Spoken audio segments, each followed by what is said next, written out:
Дэлхийн монголчуудын ээжэл радио 88.3-ыг сонгон сонсож байгаа сонсогч танд баярлалаа. 7 хоног бүрийн Давоос баасан гарагт 9 цаг 10 минутанд танд хүрдэг Яманы махыг халуун дээр нөрөөтэй Hot Topics нэвтрүүлэг эхлэхэд бэлэн болсон байна. Hot Topics нэвтрүүлгийг 3 дугаар студиэс царай муутай болон ааш муутай Айрин нар хамтран өргөн. За, найруулагчаар Борхогийн Чинбатнар ажиллаж байна. Манай Hot Topics нэвтрүүлэгтээ Joy of Sharing Love ураатай Morinaga Dars нэртэй шоколад. За мөн хэрвээ та ханиа томоо хүрсэн бол Tidal Hot-ын тусламжийг аваарай ураатай Tidal Hot хамтран ажиллаж байна. Өглөөний минь дайрын сайхан амарсан уу? Өглөөний минь сайхан амарлаа, сайхан амруу та. Сайхан амарсан. Ахын сайхан амарсан. Нөгөө үүдний хад шинэ нэр өгснөө та хэлэхгүй мүү? Үүдний хаа? Үүдний хаа гэж Чимбаг хэлж байгаа. За одоо байлээ. Юу ч хэлэх юуг нь хэлэх юм шинэ нэр үү? Тийм, Чимбушкал гэж түрүүнд дуудаадсан. Чимбушкаг чи бас тэг дуудсан биз дээ. Гүү би таныг л дуурайсан. За, Hot Topics нэвтрүүлэг бол энэ одоо дэлхий дахин ямар сэдв хамгийн их хүмүүсийн анхаарлыг татж байна. Хүмүүс ямар сэдвд хамгийн их анхаарлаа хандуулж байгаа тухай ярьдаг юм сэдв. За, энийг олоход бол Google Trends бүгд ашиглаж байгаа. За, эхний мэдээллийг манай Айри дуудаж байна те. Энэ надтай холбоогүй мэдээлэл гэхдээ би дуудана. За. За, энэ өглөө ингээд нөгөө нэг ирээд трендүүдээ ингээд шүүж агаад би юун дээр орж ирсэн. За, FBI болон wedding гэдэг нэр орж ирсэн. Wedding буюу англиар бол хурим гэсэн үг шүү дээ. За тэгэхээр би одоо ингэ холбооны мөрдөх товчоотой хурим ямар хамаатай ингээл сонирхол давхиад ороод ирлээ. Гисэн чинь юу байсан гэсэн чинь бүр ингэ сонирхолтой заяа. Яг юун сонирхолтой вэ гэхээр одоо чинь би өөрөө ингэ би чинь ингэ романтик комеди үзэж чаддгүй л дээ. Яагаад чинь тийм нөгөө хоолоогоор давдгуу шиг нүд давдгуу. Тийм. Тэнгүүтээ би гимт хэрэг ч юм уу те түүх ч юм уу дайм бай нэг тийм бодиттой үйл явдлаас хэдүүлсэн киног бол аягүй сайн үздэг байхгүй юу? Гисэн чинь яг энэ одоо ингэ гимт хэрэгтэй мэдээлэл орж ирсэн. Wedding гэдэг маань шар уснд босоолаа. Баярлалаа. Хүүхөө хараа жижигрээ. Ясны хүслэн чихраалаа. Йоо настай үний зов яриад байгаа юм байна. За тэгээс. За тэгсэн чинь wedding гэдэг маань хүний овог гэж таарсан. Хүний нэр юм шүү дээ. Тийм. Тэгэхээр ингээд нөө Ryan Wedding гэдэг Канадын заяа X Olympian гэдэг аахгүй энэ маань юу гэсэн үг вэ гэхээр нөө Олимпиад оролцож байсан тамирчин. Олимпиад нэг л удаа оролцсон бол тухайн тамирчныг одоо Олимпиан гэж нэрлэдэг болсон шүү дээ. Одоо нэрлэдэг угаасаа. Тэнгүүд энэ тамирчин маань болохоор 2002 оны одоо Америкийн Солт Лейк хотод болсон өвлийн Олимпиад сноубордоор оролцоод тухайн оролцсон жилийн 24 дугаар байранд орж исэн Ryan Wedding гэдэг энэ залуу одоо найрлагч зураг өгж байна уу? Тийм ээ, энэ залуу юм байна. За энэ залуу яасан юм? За энэ залуу яасан бэ гэсэн чинь заяа. Бүр Канадын харт тамхины гэмтэргийн бүлэглэлийн толгойлогч. Заяа. Тий ингээд Колумбас харт тамхи ингээд дамжуулж оруулж ирээд Канад болон Хойд Америк одоо Хойд Америк орнууд Америк руу ингээд дамжуулдаг нь тодорхой болоод холбооны мөрдөх төвчөө энэ залуугийн талаар мэдээлэл өгсөнд $10 сая амласан байна. Йоо, $10 сая. Тий, амар аз. Одоо энэ чинь одоо хэр ингээд ноцтой гэмт хэрэгтэн бэ гэдгийг нь одоо хэдэн сая доллар амлаж байгааг нь илэрхийлэх юм бол 10 сая. За би урд нь тийм их дүнгээр одоо юу шагналын юу гэжсэнийг мэдэхгүй байна. Нэлийн л бас зэрлэг гаруулж дарж идэг. Гэхдээ надад сонирм байна. Эхлээд Олимпийн тамирчин болчоод хар тамхины юм том одоо юу гэх юм боссолцсон юм уу? Эсвэл дараа нь юм болов уу? 2020 гэдэг чинь одоогоос 23 жилийн өмнө энэ хүн маань дөнгөж 20 настай байхдаа Олимпиад оролцож байсан. Тухайн үед мэргэжлийн тамирчин байсан.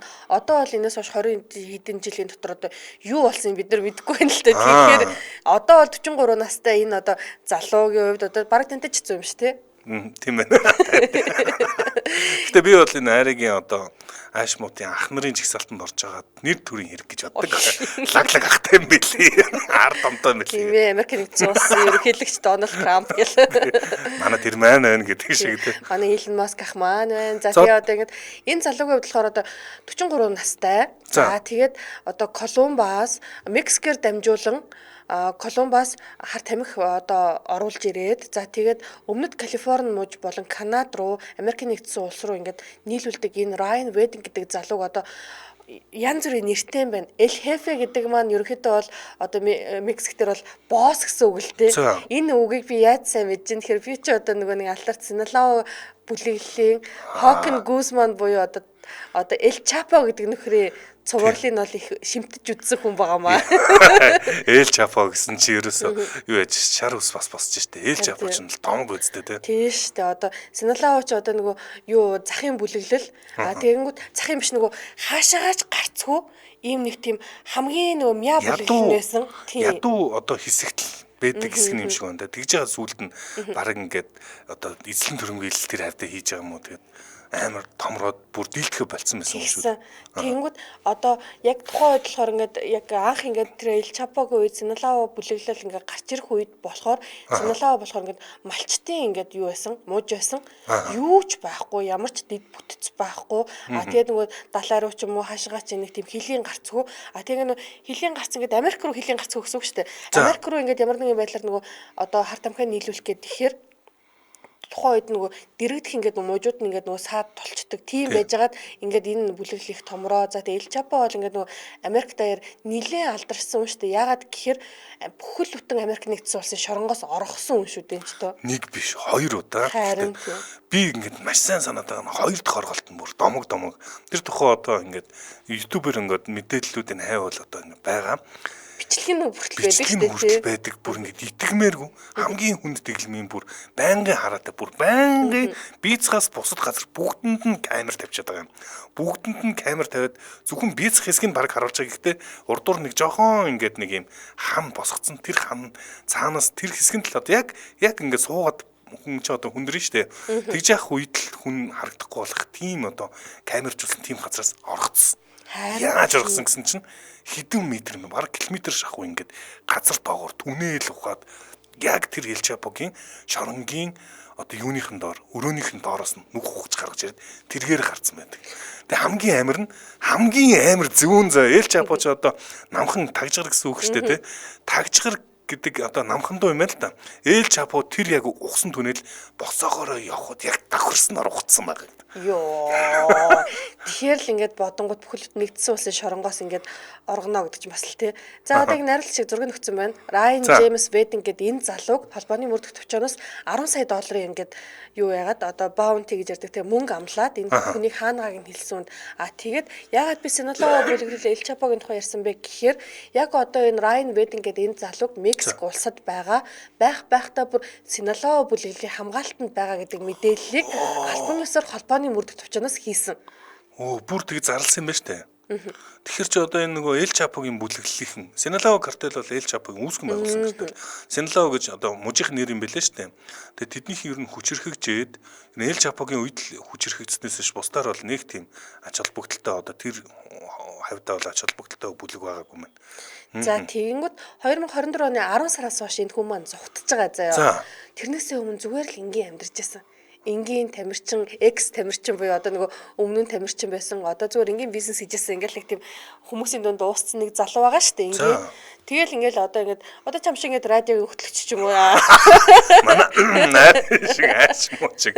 Ингээд сууж иж магадгүй цаагаараа ерөөсөө ингээд бүхэл нь мафийн толгойлогч болсон. Тийм. Тэгсэн чинь 10 сард Торонто хотын ингээд нөгөө улсын одоо яллагчид прокурорууд энэ хүн чинь бүхэл бүтэн ингээд гэмтэргийн бүлэглэлийн толгойлогч юм байна. Тэгээд нэмээд Мексикийн бүлэглэлүүдтэй маш дотн сүжирч ингэж холбоотой ажилт юм байна. Нэмээд Онтарио хотод хит хитэн ингээд Онтарио мужид хит хитэн алга зохион байгуулсан юм байна гэдэг ийм ингээд аль бие усны мэдээлэл хийгээд 10 сараас хойш ингээд гинт ингээд нөгөө хусан тайсан чулуу шиг алга болцсон заяа. Ерөөсөө саяыг хүртэл ерөөсөө энэ хүн чинь гинт хэрэг гэдэг нь тодорхойгүй нууц чадаад байсан тий. За нэг л сайхан олимпиад орсон тамирчин яваад байсан. Цаагаараа бол зүгээр бужигнуулж исэн биз дээ тий. Тэгсэн чинь алга малга тий зохион байгуулсан. Нэмээд Мексикийн ингээд одоо кинон дээрээс л хардаг бидний мэддэг тэр ингээд гэмтэргийн бүлэглэлүүдтэй маш дотн холбоотой байсан гэд ийм мэдээлэл нь цацагдаад тэгэл одоо яаж юм да. За одоо энэ хүнийг одоо хоёулаа жишээ нь хаана байгааг нь мэдчих юм бол мэдээлчвэл 10 сая долларт болох нь шүү дээ. Дээрх минь за. Ээлж аваар. Хийж жам насаараа тоглохгүй. За. Зүгээр юу танаа ах нартай ярьчихад болчих юм шүү дээ гэд. Казо юури зүгээр хүн их мөнгийг авах боломжгүй. Гинт хэрэгтнийг харсан байлаа гэхэд амиа алт аюултай юм байна. Яг. За манай Hot Topics нэвтрүүлэгтээ Joy of Sharing Love те Morina гэдэг арс шоколад хамтран ажиллаж байна. За энэ байна. Дарс одоо би Joy of Sharing Love гэдэг хайраа хуваалцахын зол жаргал гэж орчуулад байгаа шүү дээ. Тэг ингээд нээгээд задлангууд би одоо нээж харуулъя заяа. Нээж харуулад ганцаараа идэх гэхгүй юу. Хайраа хуваалцдаг. Надад өгөх юм уу? Үгүй. Ингээд одоо ингээд 12 ширхэг ингээд шоколад яг энэ хоорондоо ингээд наалтаагүй. Ингээд би эндээ ингээд хуваалцаал идчих байхгүй. Оо за. Ашгүй би өчигдөр нэг нээж болох юм нээж болохгүй юм асууж чадахгүй байгаадсан одоо нэг сайхан. Тэгээд одоо ингээд аманчаа хайлж нөгөө хэлээрээ заа би бүр аманчаа хайлахгүй байвал бүр ингээд хүнтэй бүр мөрөөцөө санагдаад байхгүй. За энэ шоколадыг чи хайлахгүй гэдэг надад мөрөөцтэй гэдэг. Тийм бод. Амар гоё юмтай байна. Харин тий. За амны хэмжээтэй жижиг дөрвөлжин хэмжээтэй тэгэхээр нэг нэгээр нь яг саяхан шиг ингээд ариун битгоош ингээд хуваалцаад идэх боломжтой. Гол нь CUGS 25-ын бүх салбаруудаар за тэгээ супермаркетуудаар байгаа тий. За өстой гоё юм байна. Яаж юм гоё шоколад идэх юм бэ те? За 12 ширхэгтэй гэж байгаа. Энэ чинь одоо ерөөсөө хамгийн гол нь хүн шоколадыг ганцаар идэх гэдэг шиг өдөртэй юм байхгүй. Хамтарч идвэл эн чинь тэр чихрээ хайр. Шоколад бол хайр юм. Тэгээ хамгийн гол нь хоолцоход хамгийн гоё тохиромжтой юм савлгатай гэдгээр онцлог байгаа. Хуглах албагүй нэг нэгээр нь тус тусд барьсан. Буцаад юунд нь хайрцагт нь хийгээд болох боломжтой юм. Онцгой хайрцагтай тий. Тэгээд тусгай жороор бэлтгэсэн болохоор аманд ороод хайлдаг бүтцтэй гэдэг. Энийг би нэг өөрөө амандаа ичээд. Харин тийм байна. Ямар сони ингээд те би нэг наранд хайлсан шоколад амандаа ицсэн шиг надад яг тгий санагдсан байхгүй юу? Тэгсэн чинь ингээд аманд ордог хайлдаг бүтцтэй гэдэг. Тэгээд үндсэн хоёр төрөл буюу одоо миний барьж байгаа энэ саяын чиний иддэг чинь болохоор сүтэн. Тэгээд нэмээд цагаан гэдэг өөр нөгөө өчтрийн барьжсэн чинь байгаа. Тэр чинь одоо манай офисын өрөөнд явж байгаа яг тэр шоколад. Тэрийг нэг амсч үзсэн. Энэ сүүнээр амтагдчихтэй. Тэр гоё амтай юм. 30 гаруй жилийн түүхтэй олон жилийн борлуулалттай юм 1993 оноос хойш явж байгаа юм бүтээгдэхүүн юм байна. Ам чанараа алдаагүй. Японд бол маш алдартай Morinaga Dars гэдэг брэнд тий. Тэгээд аягүй сонин заяа. Ингээд маш сонин хэсэг нь аманд ороод хайлдаг хэрнээ гаранд нь алдахгүй. Харин тийм бис гэнэ. Чамаг хэлэхээр л анзаарлаа штэ. Хайлахаас өмнө хазаад имчглээ ариг юм байна. Би ярнаас хайлуулж идэх юм гэдэггүй юм. Тэгээд нэг жоохон хайлуулсан чинь нэрээ өөрөө хайлчиж байна. Мөг хэлж байна. Ядахад манай ариг багч шоколад нугасгүй.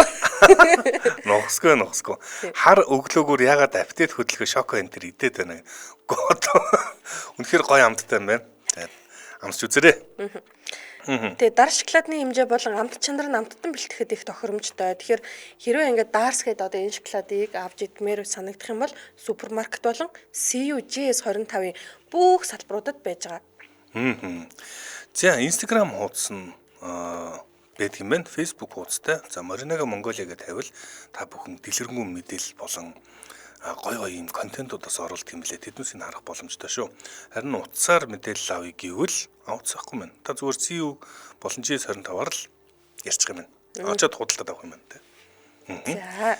За манай нэвтрүүлэгтээ Joy of Sharing Love-ээр те Morinaga Dars хамтран ажиллаа. Баярлалаа. Баярлалаа. За Hot Topics нэвтрүүлэг үргэлж байна. Дараагийн сэдвлүүгээ бүгдээрээ орцгоно. За энэ ч балсан. За ингэсэн өмнөд Солонгост холбоотой яг өмнөд Солонгост ерөөсөө 24 цагийн өмнөөс эхлээд трендлж эхэлсэн ийм одоо юу байгаа. Ийм мэдээ байгаа. Кёнгийн аймгийн Пучон хотод юу болсон бэ гэсэн зүгээр ингээд гэртээ ичсэн чинь гэрт нь бөмбөг дэлбэрсэн. Зүгээр гэртээ ичсэн чинь ингэж байгаа юм. өмнөд Солонгос гэсэн тийм. Өмнөд Солонгос. Умард шүү. Өмнөд Солонгос. За вау. За өмнөд Солонгосын Кёнгийн аймаг гэдэг бол ерөөс Сөүлд маш ойрхон. Ерөөс ийм аймаг яг Сөүлийн хажууд байдаг аймагт нь Пучон хотод нь ингээд дэлбэрэлт болсон. Дэлбэрэлт болоод 15 хүн бэрцсэн байгаа. Энэ дундаас 2 хүн нь бол маш хүнд бэрцсэн. За дэлбэрэлт болсон. Тэгээд дээрэс нь энэ азар хүний аим эрсдэг юм байна. Өчигдөр буюу 10 цаг 40 минутын үед KF 16 гэдэг нисгч бөмбөгдөгч онгоц. Одоо яг энэ Пучоны Кёнгийн аймгийн Пучон хотод бөмбөг хайцсан. Иргэдийн одоо гэрт нь одоо манай найруулагч юуг нь харуулах вэ? Одоо видеог нь харуулах байх. Гэхдээ наа чи бүр ингээд нөө ингээд сонсон хэрнээ ингээд нэг итгэж боловсруулж боломгүй санагдаад би өөр ямарсан дээр итгэхгүй умард Солонгос уу гэж асуулсан бүр. За энэ ингэсэн юм байна. Одоо өмнөд Солонгосын яг энэ Кёнгийн аймагт болохоор цэргийн бэлтгэл хийж байгаа юм байна. Тэгээ цэргийн бэлтгэл хийж хагаад энэ одоо дэлбэрэлт нь харуулж штэ. Цэргийн бэлтгэл хийж хагаад ерөөсөө андуураад иргэний одоо зүгээр энгийн айлын хашаар хүүд дэлбэрүүлсэн. Портер явжсэн чинь дэлб авчлаа штэ. Үгүй харин тийм. Ямар амар юм бэ? Шууд энэ портрын баг бөмбөгдсөн юм шиг Харин харагдаж байна тийм байна тий. Аа.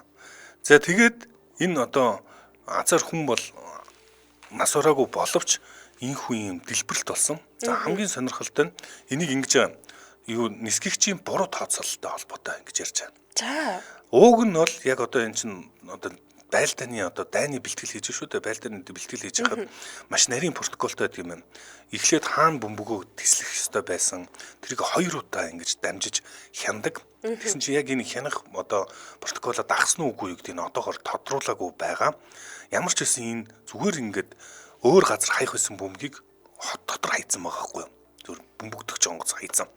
Орнох ёстой байгаас 8 км-ийн зайтай газар байн туссан. Ийм одоо бүдүүлэг алдаа гаргасан байгаа юм. Энэ бүр ингээд нэг тийм санаа одоо юу гэх санамсаргүй алдаа гэхээсээ илүү бүр ингээд ямар сони энэ иргэний бүсэд тийм үү орчин цагт ийм өндөр хөгжилтэй оронд инхийн цагт тэгснэ ингээд зүгээр ингээд портер дөнгөс ингээд бичлэг дээрээ штэ явж хахад ингээд шууд бөмбөг тесэлчихэж штэ унаа харин тийм бөмбөгдөж гэсэн үг үстэй ч Одоо монголчууд бас солонгост бол нэлээд байдаг. Бүр ингэж штэ. Манай сонсогч хонгор цул яндан жамц хөөх миний байсан газар байна гэсэн байна. Йоо, тэгтээ бүр ямар аюулгүй байсаа бичлэг нь. Тийм Монголоор бол Төв аймаг, Сөүл, Гёнгийн аймгийн газар нутг дээр байдаг гинэ. Тийм юм байна. Тэр чинь бүр Гёнгийн аймаг гэдэг чинь бүр Сөүлийн ингээ оршдог газар юм байна штэ тий. За ингээд одоо яасан цэргийн одоо бэлтгэлийг бол түр зогсоосон байгаа юм. За энийг бол одоо Гёнгийн аймгийн одоо засаг дарга нь шаардсан бэлээ. Тэгээд хамгийн сонин энэ одоо мэдээллийг одоо Батлан хамгаалах яамнаас энэ одоо цэргийн ажиллагаа бэлтгэлийг явуулж байгаа шүү дээ. Энэ одоо Батлан хамгаалах яам цэргийн ажиллагаа явуулж байгаа гэдгийг 2 цагийн дараа мэдгдсэн байгаа. Өөрөөр хэлбэл энэ дэлбэрэлт болсон. Дэлбэрэлт юунаас болоод дэлбэрэлт болчихоо гэд 2 цагийн дотор тэр хүмүүс чинь бөө айдсуулт юм байна. Бөө айдс Умар солонгост арчлаа. Үгүй харин тийм. Бөө айдс энэ одоо ингээд юунаас олж дэлбэрэлт болчихоо гэдгийг онцгой байдлын газрын гал командын ерөөсөй ойлгохгүй байсан. Бүр 2 цагийн дараа л ингээд одоо Батлан хамгаалах яамныхан энэ бид нар алдаатай ингээд бөмбөг тэлчлээ гэдгийг хүлээн зөвшөөрч мэдгэсэн байна. Яг энэ одоо энэ онгоцыг одоо жолоодж явсан, удирдах явсан гэх юм уу нисгэгч нь одоо бүр дуусалцсан юм шүү дээ. Ер нь би тэгээ сонирхоод энэ нөгөө одоо миний орж байгаа сайт бол хааны KR гэдэг юм сайт л да. Энэ дээр орж байгаад одоо юунуудыг нь комментуудыг нь уншсан чинь Google Translate-ээр орчуулад уншсан чинь за ер нь бол цаазлаа одоо энэ төрийнхэнс та болохгүй нь яахгүй байна гэсэн. Түмэн юм одоо дургуутслаа илэрхийлсэн байлээ те. Яг Батлан хамгаалахын одоо засгийн газрынханд үзэж чадахгүй байгаа хүмүүстэй одоо жолоо бариач юм уу явж байгаа хүмүүстэй би хандаад хэлэхэд яг энэ дээр ингээд бичлэг дээр юу гарч ийн вэ гэхээр одоо манад ингээд айгүй элбэг явж идэг цэнхэр өнгөтэй портер ч юм уу бонго ч юм уу яг ийм машин ингээд маш энгийн те гой нарлаг гой өдөр явж исэн чинь шууд наахан талд нь бөмбөг хаяад нөгөөх нь дэлбрээд за тэгээд ингээд үзэгдэх орчоо ингээд шууд битүү утаанд ингээд алга болж байгаа байхгүй юу. Тэгэхээр энэ жолооч бол энэ хүн гимтсэн. Харин тийм их 2 хүн гимтсэн гэсэн энэ портрын жолооч шууд бараг л машин дээр нь шахах унжиж штэ ийм хүчтэй байлдааны бөмбөг. За тэгсэн чинь хонгор цул яндан ч аимшиг юм бэ гэсэн мэн. Аргагүй энэ чинь одоо амьдарч исэн газар нэм шиг штэ. Гокусаги золоо шок гэсэн байна. За гэхдээ байна 8 км зайтай ч гэсэн эвгүй юм бэ гэсэн мэн. За энэ бүр нөө алсаас авсан бичлэгийн найруулагч бас өгчлөө л дөө. Тэгсэн чинь эн чинь бүр ингээд зүгээр энгийн нэг жижиг юм биш аа. Бүр ингээд маш том утаа май тавьсан том дэлбэрэлт болсон байна тий. Тийм. Би энэ одоо яг хааны цэгкогоор мэдээлснээр бол 8 бөмбөг андуурч дэлбэрсэн гэсэн шүү. Гэтэ одоо би надад байгаа ингээд олдсон юугаар бол видеогоор бол нэг л бөмбөг ингээ харуулад байгаа. 8 бөмбөг андуураад ийм одоо энэ ч хот штэ тий. Бочон гэдэг хот дээрээ хайцсан байгаа юм. Тэгээ Бочон хот ч өөрөө хойд солонгостоос их ойрхон хот юм байлээ. Тэгээд нэрээ одоо яг ари шиг манай ааш мутын ярьж байгаа шиг зөндөө олон юм бодогдсон шүү дээ энэ хооронд ч одоо. Тэгээс шүү дээ. Хаанаас юу бөмбөг болчихоо гэдэг. Тэгээд энэ утгаараа нөгөө Өмнөд Солонгосын засгийн газар Батлан хамгаалах ч гэсэн хариуцлагагүй нэгдүгээрт маш том алдаа гаргаж байна. Тэгээ мэдээлэлтэй шууд хурдан мэдээлж болох байтал 2 цагийн дараа мэдээлсэн гэдэг. За одоо ер нь бол Солонгосын интернет хэрэглэгчд бол маш их бухимдалтай дургуутслаа илэрхийлсэн байдалтайгаар байгаа. Тэгээд Google Trend дээр бүгдээрээ нийтээр ингээд өчигдрөөс хойш Бочон гэж хайгаад байгаа юм байна. Миний эргэн тойронд юм болсон бол би нэг ааш мутан болох самрахгүй юу? За Батбаяр Бата мөнгнөө нисгэгч F16-ын сүнэгч бөмбөгтөгчийн зураг байх шиг байна гэсэн. Харин алдартай F16-ыг бөмбөгтөгч онгоцоор зүгээр л иргэний одоо иргэдлүүгээ бөмбөг хайцсан байна те. Хэд хоногийн өмнө Facebook явж байсан мэдээ байна. Энэ гэхдээ өчтөр 24 цагийн дотор л яг Солонгостой бол тренд дээр орж ирээд байна л та ялтчихгүй. За манай дэмжин ажиллагчаа танилцуулъя. Манай Hot Topics нэвтрүүлгийг National Life дэмжин ажиллаж байна. National Life даатгалын ипотекийн зээлдэгчийн амь насны даатгаланд бүх төрлийн шалтгаанд өвчний улмаас мөн гэмтийн ослын улмаас амь насаа алдах түүнчлэн хөдөлмөрийн чадвараа бүрэн алдах зэрэг тохиолдлуудад зээлийн үлдэгдлийг нөхөн төлж таны гэр бүлийн санхүүгийн эрсдлээс хамгаална. Утасны дугаар нь 70.3366 70.3366 манай нэвтрүүлгийг National Life даатгал дэмжиж ажиллаа баярлаа. Баярлаа.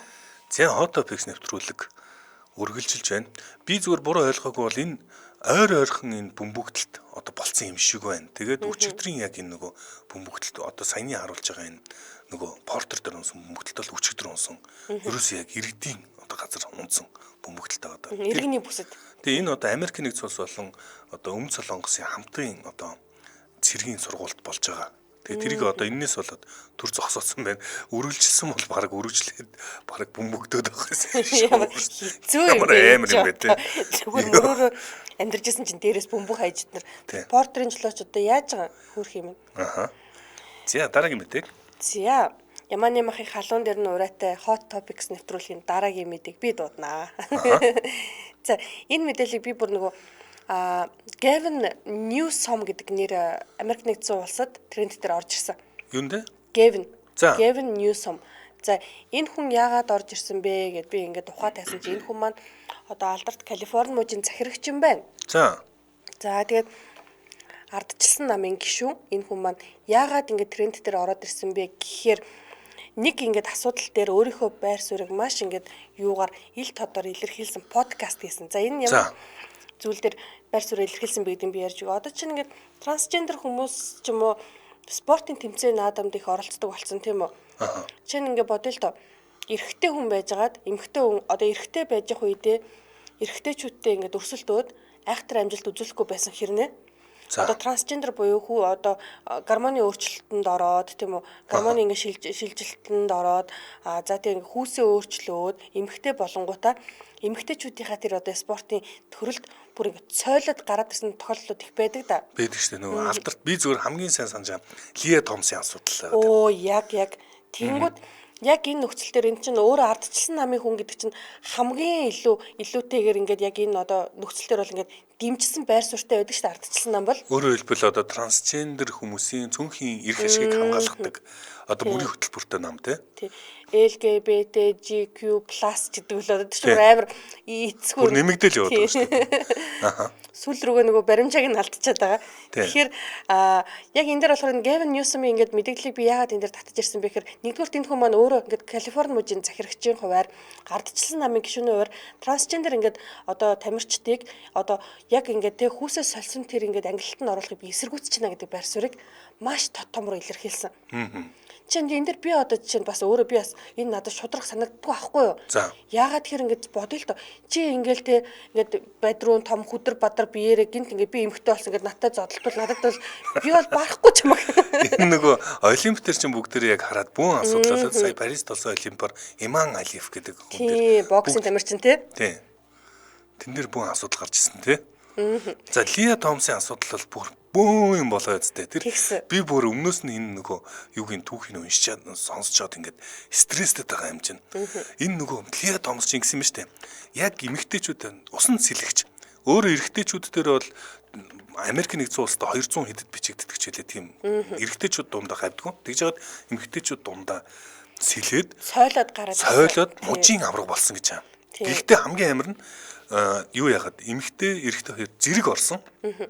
Зэрэг орсон чинь эмэгтэйг нь одоо гадуурх эмэгтэйд нь уг нь алтан медаль өгөх хэрэгтэй байсан чинь хоёуланд нь бас өгч болно.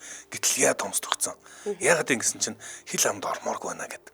Йоо. Тэгэд эмэгтэйд нь алтан медаль өгөө. Тэрнээс нь болоо шудраг биш байна гэд. Энд чинь нөө энтэй холбоотой баахан сонсгол болсон шүү дээ, Тэгсэн. Лиа Томсыг би бас айгүй тод мэдэж байна. Найрал зургийг өчлөө.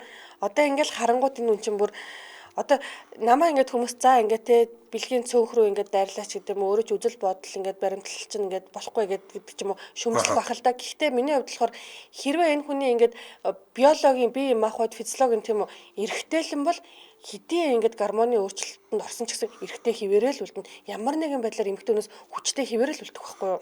Харин энэ нөгөө за нэгдүгээр булчингийн нэгтрэлийн асуудал яригдж байгаа. Маш илүү нэгтдэг. Одоо 20 нас хүртлээр тестостерон хамаагүй эрг гормон хамаагүй их ялгараад гараад ирсэн хүн хамаагүй илүү ясан нэгтэн.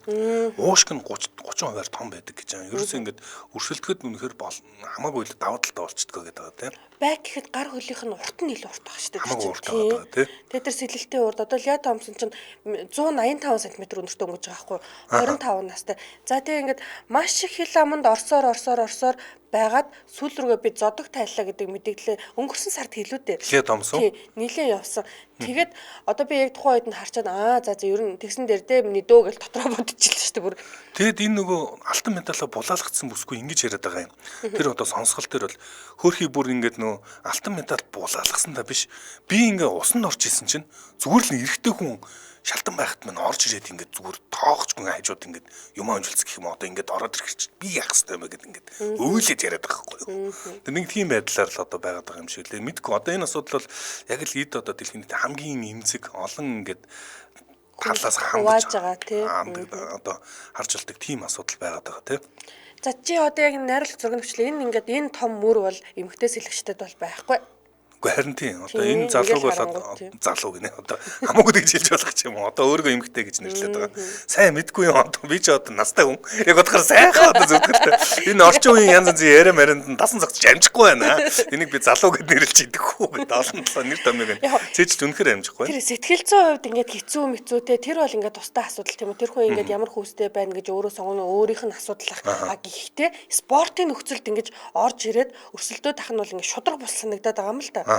Спорт төр бол ялтчгүй хүмүүс одоо олон нийт бол их дургуутсал нь одоо төрөд байгаа шүү дээ асуудал үүсээд байгаа. За тэгээд Гэвин одоо энэ Ньюсомын хувьд яг энэ мэдээллийг хийсний дараа хүмүүс заяа одоо Ньюсом гэдэг одоо энэ нэрийг бид нар дахиад ингээд нэлээд удаан ингээд сонсч магадгүй. Яагаад тэгэхээр энэ Калифорни мужийн энэ захирагч Гэвин Ньюсом гэдэг байгаа хүн чинь дараагийн ерөнхийлөгч байж магадгүй гэж яригдчихэж байгаа юм баггүй юу? Тийм үү. Тэгэхээр хэрвээ Ньюсомын энэ мэдээлэл ингээд хийсний дараа хүмүүс юу гэж шуугаад энэ хүний нэр ингээд трендээр орж ирсэн бэ гэхээр заяа ардчилсан намын гишүүн байтлаа одоо ингээд Дональд Трамптай маш ойрхон байхын тулд иймэрхүү мэдээлэл хийлээ гэдэг ийм ингээд нөгөө нэг чичлээд одоо энийг ясандаа ингээд нэг мэдээллийг улс төржүүлээд ороод ирлээ л дээ. Тэгэхээр дараагийн ерөнхийлөгчд ингээд яригдж байгаа хүнтэй ингээд одоо юу гэх Дональд Трамптай ойрхон байх гэж энэ үзэл баримтлалын хувьд болохоор нэлээ ингэж одоо хазааж ардчилсан намынхаа үнэт зүйлийг уландаа гიშгэж гих мэтчлэн иймэрхүү мэдээлэл их яваад байгаа. Тэгэхээр одоо энэ ерөнхийлөгчд энэ хүний сайх юм бол энэ хүний үзэл баримтлал шууд л ардсан намын мөрөх хөтөлбөр болоод орж ирэх нь. Ямар ч гэсэн ингээд бүгд найрамдах намынхан бол угаасаа нөгөө энэ юун дээр маш хатуу байр суурьтай бүр өчигдөр хэлжсэн. Хэрвээ бага насны хүүхдийг хүүс солиулах ажиллагаанд орвол юу гэмт хэрэг гэж үзнэ гэдэг. Эрүүгийн гэмт хэрэг гэж үзнэ гэж ярьж байгаа. Нөгөө нам ч гэсэн бас ийхүү бас энэ асуудалд ийшээ явж байгаа юм байна. За манай нэвтрүүлэгтээ хэрвээ та ханы том хүрсэн бол Тайлал хотоос тусламж аваарай гэдэг үрээ те. Тайлал хот хамтран ажиллаж байна. За ингээд ханаад томоо хүрээд, толгойч нь өвдөөд, халуураад, хамарчин битүүрээд, нус чин гоожод байгаа бол Тайлал хотыг заавал хэрэглэхийг зөвлөж гинөө. За Тайлал хот одоо 3 төрлийн одоо дотор юутай те. Найрлагатай. За энэ нь одоо толгой өвдөх, халуурах бүх шинж тэмдгийг маш хурдан дардгаараа аж холбогдолтой. Ерөөсөө Тайлал хот бол гэрт заавал байж ах хэвээр зүйл гэж боддог. Хамгийн гоё нь одоо ханиадыг баг дээр нь дараад авчвал их чухал шүү дээ тий. Тэгээд дүнгэж нэг юм ханиад тусах тандаа гэж би харцаад эхлэхэд нь Тайлал хотыг ууж хэрэгтэй. Тэгээд ерөөсөө тэр дараа нэгдүгээр таны одоо юуг нь бол шууд дарах юм бэлээ. Одоо өвдөж байгаа толгой зовируудыг нь шууд дарна. За хоёрдугаар баг дээр нь ингээд одоо ханиадыг дарчиж байгаа асуудал гэсэн үг тийм. Тэгээд хүмүүс ингэж хэрэглээд байдаг л та жоохон халуураад би арзангууд нэгийг ч юм уу аваад уучдаг. Тэгээ гоё болчлоо гэдэг. Тухайн үед нь шинж тэмдэг бол мэдээж дарагдан ч одоо им бүтээгдэхүүн учраас тэгэнгүүт үргэлжлүүлээд 6 цагийн зайтайгаар дүрээг уухад яг ингээ маргааш ингээд цоо шин хүн болцсон мэт тийм үү. Ирч хүчтэй тэр толгоо өвдөхгүй одоо би чинь ханиад хөрөнгөд миний хоолоо шууд барьцдаг зүгээр сөөгөөл ороод ирж тийм ч одоо. Тэгэхээр ингээд тайлал хотыг бол би тогтмол ханиад хөрөх үедээ тогтмол хэрэгэлдэг.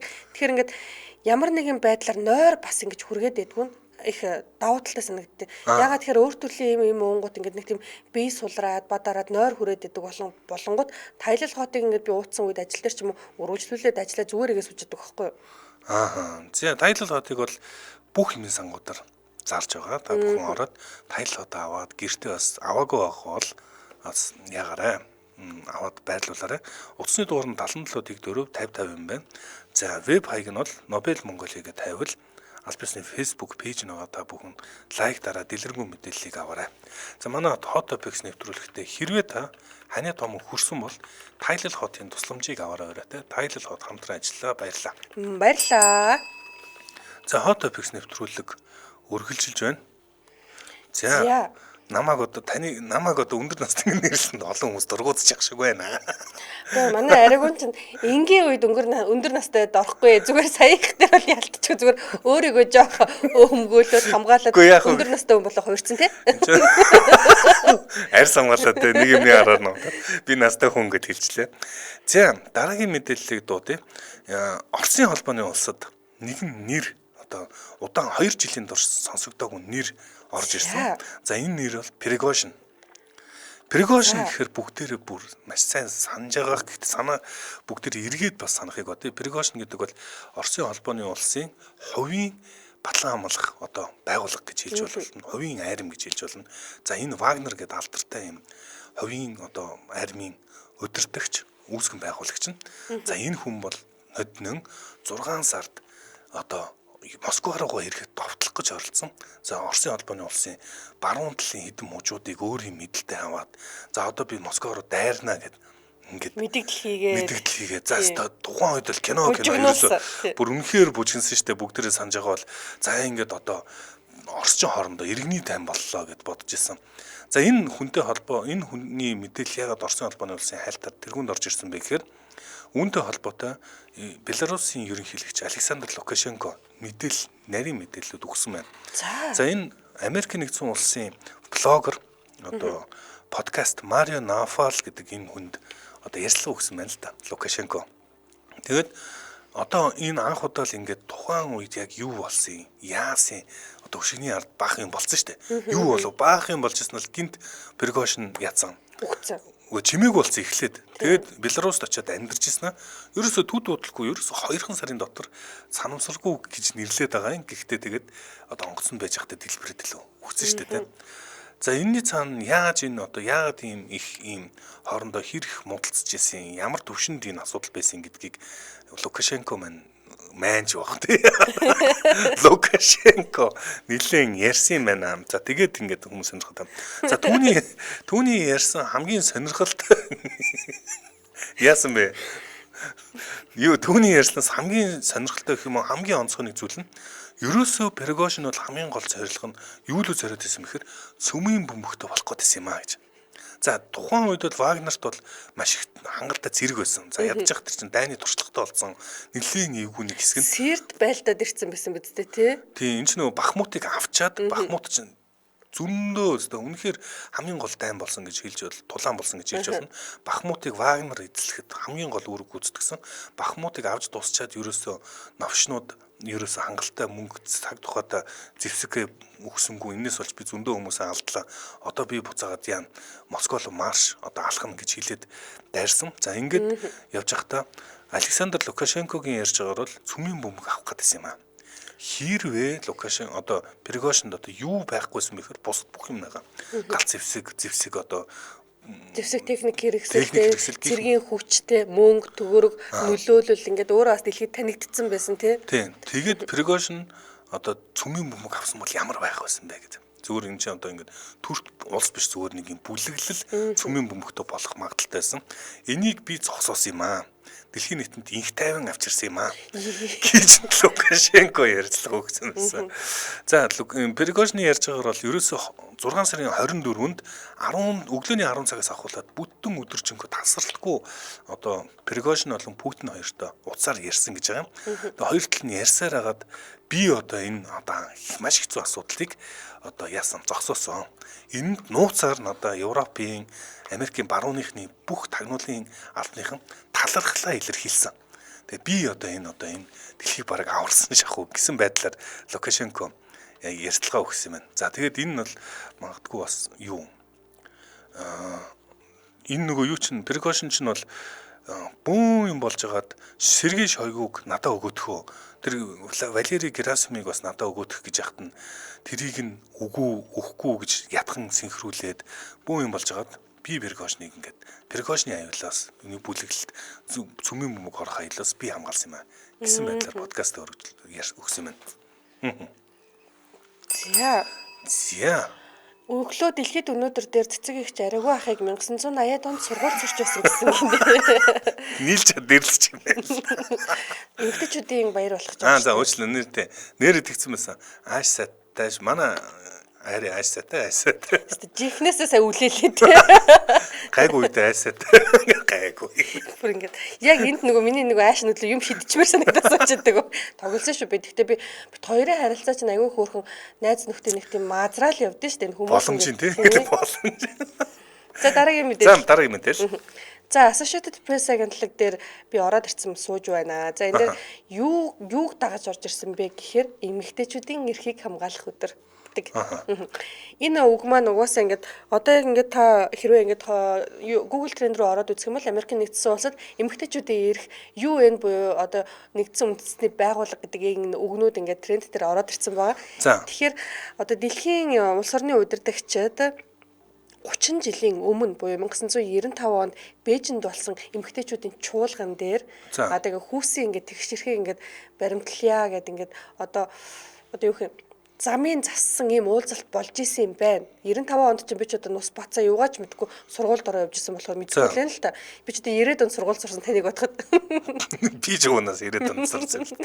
За тэгсэн чинь одоо болохоор нэгдсэн үндэсний байгууллагын зүгээс одоо пүрэв гаргасан мэдээллийнхаа хүрээнд болохоор за ингээд эмэгтэйчүүдийн эрх болон хүүсийн тэгш байдал одоо 30 жилийн дараа ингээд ухарцсан байна гэдэг ийм мэдээлэл хийжээ. За одоо энийг бол би Монголд амьдардаг би ч одоо Монголд одоо төрж өссөн хүн болохоор иймэрхүү юм бид нар чинь мэдэрч үзээгүй баха. Ер нь Монгол эмэгтэйчүүд тийм одоо юу гэх нэг эмэгтэй учраас би баг цэлээ авдаг ч гэдэг юм уу. Иймэрхүү юмнууд ч одоо Зүүн Азийн орнуудад их байдаг гэж би ойлгоод байгаа л да. Ялангуяа Африкт юу нэг ойрхот оронд исламын шашинтай улсуудад бас илүү асуудалтай байдаг тийм. Тэгээд нөгөө хүүсийн тэгшэрх чинь зарим ингээд улс орнуудад одоо үнэхээр хэцүү байгаад ах шиг байдаг. Энийг бодохоор үнэхээр би амьдралдаа мэдэрч үзээгүй болохоор ингээд хэлж мэдэхгүй байна. Гэхдээ ингээд нэгдсэн үндэсний байгууллагын зүгээс за ингээд хүүсийн тэгшэрх бол ингээд 30 жилийн өмнө тэр Бээжин хотод хийсэн чуулганы үеэр гарсан шийдвэр ухарчлаа. Ингээд хоошоогоо алхаад байна гэдэг ийм мэдээллийг хийжээ. Тэгэхээр яг одоо энэ дэр 35 орон заяа. 35 орон, дэлхийн 35 орон заяа. Яг энэ мэдээлэлтэй ингээд санал нийлсэн дунд нь Монголын нэр явж ийл та гэсэн чинь би тэрэн дотор нь санал нийлдэггүй. Мэдгүй байна гэдэг. Би нэр өөрөө би юм амьдралдаа мэдэрч байгаагүй л дээ би ч одоо намайг хинч эмхтэй болохоор ингээд одоо баг цалмал өгжсэн чи тиймэрхүү юм би бол мэдэрч байгаагүй л дээ. Монголд одоо янз янзаар л ярьдаг л да яг яалтчгүй гендерийн асуудал бол дэлхийд ихний асуудал зүгээр Азийн бусад орнууд тэр байдгүй Солонгостой харьцуулахад монголч харьцангуй гендерийн нөгөө давшингуй гэх юм уу илүү урагшилсан улс гэж прогрессив улс болж таарах гэдэг. За бүр хамгийн энгийн жишээ улсын хурлын 30% квот гэдэг чи бүр ингээд тийм Солонгост байдгүй юм байна. Азийн улсууд Солонгосч байдгүй тийм супер одоо прогрессив байдалтайгаар одоо энэ асуудалд хандаад байна л да гендер харьцангуй. Гэтэл одоо Монгол жоохон яаж ухарсан сайн мэдгүй. Гэхдээ Монголд ягаад энэ асуудал бас мэдэгддэггүй шалтгаан нөгөө юутай холбоотой 90-ад оноос өмнө боловсролын түвшин эрчүүдийн боловсролын түвшин 15% байж хагаад эмэгтэйчүүд арай цөөн боловсролын түвшинтэй, бага боловсролын түвшинтэй жагаад 90 онгоронгод солигдсон. Ерөөсөө л Монгол аав ээж нар одоо ихэнх нь малчид шүү дээ. Малчид байж захтай хүү яаж хийж яагаад амьдралаа болгочихноо. Ерөөсөө охиноо л нэг хүний дор оруулахгүй юмсан гэд их сургууль руу ихэнхдээ охтуудаа илгээгээд гэсэн чинь нэг мэдсэн эмэгтэйч Монгол эмэгтэйчүүд Монгол эрчүүдээс хамаагүй л боловсролтой болсон те. Тэгээ тэр утгаараа ч гэсэн нөгөө цалин одоо тооцоо юуны асуудал ажил эрхлэлтийн байдал нь хамаагүй дээр байгаад байдаг те. За энэ ингээд 35 оронд нь Испани, Герман, Канада, Нидерланд, Филиппин, Бразил, Перу, Ливан, Йордан, Түнес, Австрали, Монгол, Өмнөд Африк, Мали, Зимбабwe гэсэн улсууд ингээд багтсан байгаа байхгүй. Тэгэхээр энэ дээр ингээд би дөнгөсөө өөрөө яриа суужсэн Монгол ингээд амар хүүсийн одоо тэгшэрхэн дээр ухраад алхацсан гэдэг дээр одоо юу гэдэг санал нийлцсэн байна гэдгийг хараад би ч өөрөө гайхчихлаа л да. Гэтэ яг хөө энэ дээр мисожини гэдэг юм бол угаасаа Монголд бол маш тод томрон байдаг. Гэхдээ яг ажлын байран дээр ч юм уу эмэгтэй болохоор чи имий гэсэн ийм үнцэг бол би өөрөө амьдрал дээр мэдэрч байгаагүй. Тэг хэрвээ мэдэрчсэн хүн байвал бас комент өчгүй те ингээд. Соёлын хувьд бол бас нөгөө үсэн богинч, үсэн урт шүү, юу н ухаан богино янз янз тийм одоо юунд гаргадаггүй те. Уул муулан дээр гаргадаггүй гих мэт тийм зөндөө олон асуудал байгаад байдаг те. За дараагийн мэдээлэл дуудаж үнэхээр амжихааргүй болсон юм байна. Энэ хүрээд манай Hot Topics нэвтрүүлэг өндөрлөх болсон байна. За манай Hot Topics нэвтрүүлэгтээ Joy of Sharing Love гэдэг Marinaga Dars шоколад. За мөн хэрвээ та ханы том хүрсэн бол Tidal Hot-ын тусламжийг аваарай те. Tidal Hot хамтран ажиллаа. За та сонсогчдоо өргөжлүүлээд радио мэдээгээ хүлээн аваарай. Манай эфир 10 цаг 10 минутаас хөгжмөн түүд нэвтрүүлгээр үргэлжлэх болно. Баярлалаа. Ааш сайта ари. Баярлалаа хөөрхөн ариг өнөө бас эмгтээчүүдтэй баярын мэндийг хүргэе нэрээ. Баярын мэнд хүргэе.